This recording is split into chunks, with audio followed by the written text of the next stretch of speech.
heart-wrenching pictures of a disaster unfolding. The rising waters left in the wake of Hurricane Katrina swallowing the city of New Orleans. They are pictures brought to you by dedicated newsmen and women who left their homes not knowing whether they would have homes to return to when the floodwaters and the story of catastrophic Katrina finally recedes. No one, to my knowledge here, knows for sure whether or not they have a home to go to. News crews from WWL-TV in New Orleans did more than just report to work when Katrina hit.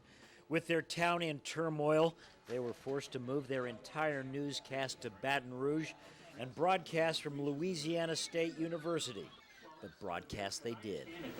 They can get the water down only so far. Using a computer-generated set and uplinking their television signal through a satellite truck provided by their sister station in Houston. They kept their city and those who had to evacuate updated with essential information. Now, I'm trying to get a perspective on this.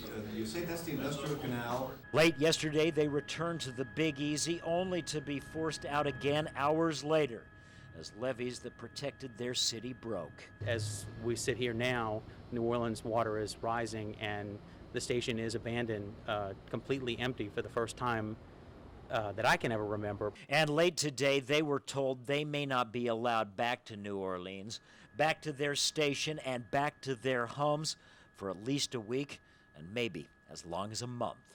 It's a huge hit. I mean, I've never seen anything like this.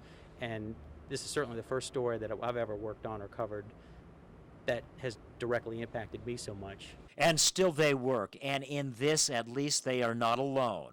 This cameraman from St. Louis hit Baton Rouge on the run to relieve a weary WWL crew. When I got here, I worked 26 hours straight, and then got off and slept for 5, and then came back and got back on at 3 this afternoon, and I'll work till 3 this morning.